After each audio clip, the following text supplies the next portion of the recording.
the situation has become so much more tense now.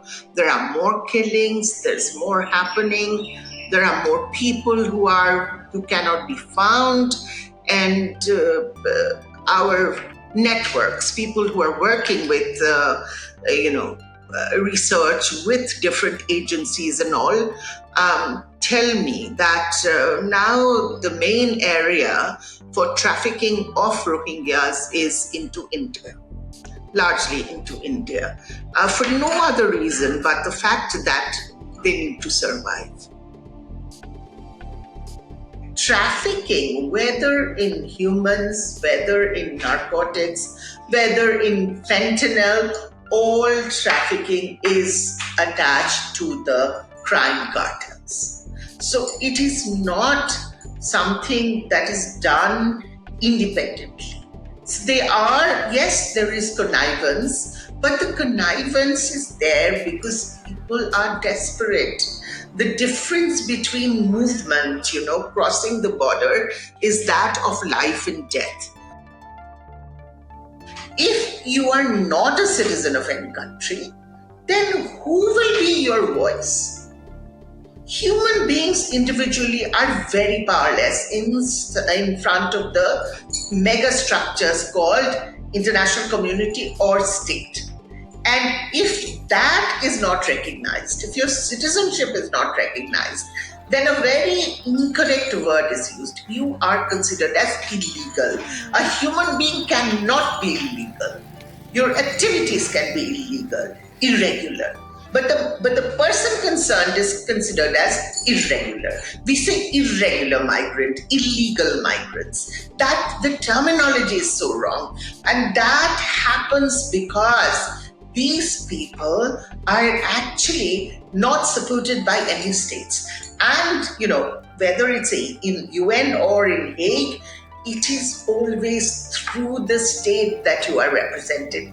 United Nations is United Nations. It's not united human beings or individuals. So that is why there is a very serious correlation between statelessness and trafficking. You become stateless if you are trafficked because you become sans-papiers, and you are trafficked because you're stateless.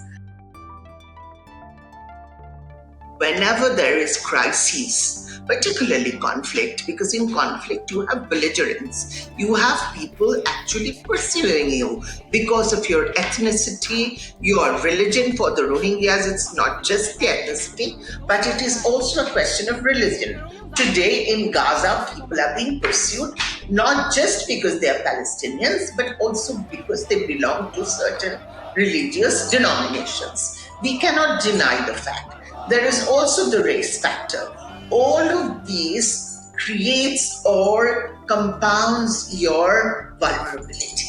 If you belong to a certain religious denomination, you'll be more pursued. If you are women within that community, you'll be more victimized, because we cannot deny the fact that womanhood or a third gender person is in the totem pole of power much below that of majoritarian men. And that is why, it is not just a question of statelessness, it is a question of crises, and crises resultant to the factor where if you are considered as unwanted, where, your identity is considered as something that the state does not want. And you see, a state is sovereign. A state has a right to decide who they will want and who they will not.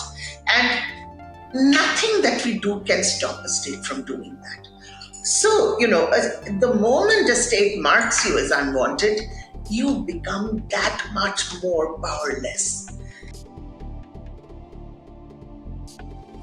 Okay, if you are a refugee, even when you get asylum, you are not considered as an equal to that of the citizens. And if you are displaced, any form of displacement, you are away from your moorings. You don't have the community networks that are a form of protection. You don't know the language where you are staying. You can't call for help. How many refugees and displaced people could get any help during the pandemic? They died because they could not get any. It is our hatred, it is our identities that are considered as so different from these people. And that is why when you are trafficked, you have absolutely no safety net. I am not saying that if you are a citizen, you cannot be trafficked. Of course, you can be trafficked. Many poor women, many poor girls, many poor boys are trafficked. But there, at least you have a family. There, at least you have a network that, in the last resort, can come for your help. In the case of a displaced person, you have no safety nets. And that compounds the problem. You become so vulnerable that your life becomes meaningless. There has to be massive sensitization. Okay. And if you get asylum in a specific country, the international community has to make sure that people have a healthy life there. And international community also has to recognize its own responsibility. Muslim Rohingyas being thrown out of Myanmar, if the international community says that it is not my problem, then that's not right. We have to go back to the colonial past and see what historically has made the Rohingyas so vulnerable. So everybody has to pitch in and make the community more empowered, make them sensitized, and give them the absolute basic in terms of health, education, and support system that they require. They can be resettled in third countries. And there are many countries that, if they prove that you've been trafficked, allow you to give you safe haven in the global north. So yes, there are programs where they can settle, they can have a third country resettlement. But all of these programs are very dispersed. There is nothing that is tantamount to these people having a fixed and immutable set of protection regime or rights to protection. And that needs to be developed, which is, equal everywhere. If you are a Ukrainian refugee, only you get the protection. And yet, if you are a Rohingya, you don't get the protection.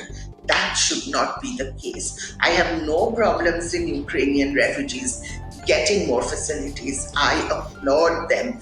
That is a best practice. So we shouldn't say that their standards should be pulled down. We should say rather Rohingya standards should be taken there.